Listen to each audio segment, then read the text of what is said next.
identifying components and types of solutions. For these first 6 problems, what you'll do is determine what part of the solution is the solute, which is the solvent, and what type of solution that solution is, be it solid, liquid, or gas. So in order to figure out which is the solute and which is the solvent, first you should know what these two terms mean. The solute is the substance that dissolves into the solvent. So if I had salt and water, for example, salt dissolves into water, so salt is the solute and the solvent is water. See this solve part? It means this is going to dissolve the other. It will dissolve the solute. So water would be our solvent in this case. Water is a liquid, and our solvent tells us what type of solution I have. You know that salt water would be a liquid solution, and it's because there's more water than there is salt. So our solvent determines what type of solution it is. So in our saltwater case, since the solvent is a liquid, the type of solution is liquid. So if we look at this first thing here, we have 2 percentages of different substances. The solvent is always going to be the one that's in greater amount. And think about it this way, in our salt water example, if I have more salt than I have water, I don't end up with salt water, I end up with wet salt. So what you have to make sure of is that you always have more solvent than you have solute.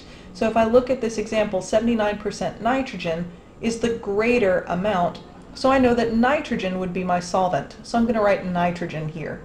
And 20% oxygen means it's in the smaller amount of the solution, and so I would put oxygen here for the solute. Since we're talking about a diver's air tank, I know that this will be nitrogen as a gas, and so my type of solution would be gas.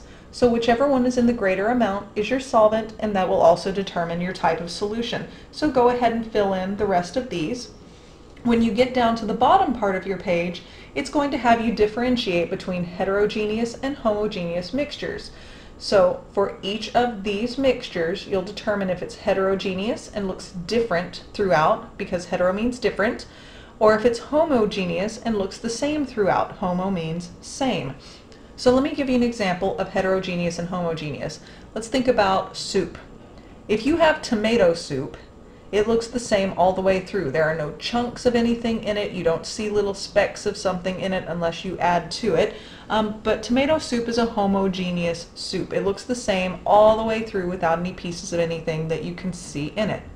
Even though it is a mixture, and you know there are different things in it. There's tomatoes and salt and water, etc. So even though you know there are different things in it, it looks the same throughout. So it'd be homogeneous. Heterogeneous, an example would be chicken noodle soup. You can see the noodles and the chicken and vegetables in the soup, and it looks different in different areas. So heterogeneous different, homogeneous looks the same. You'll just label each of these examples as either heterogeneous or homogeneous. And then you're done with the worksheet. But if you do still have any questions on any of these problems, please do come ask.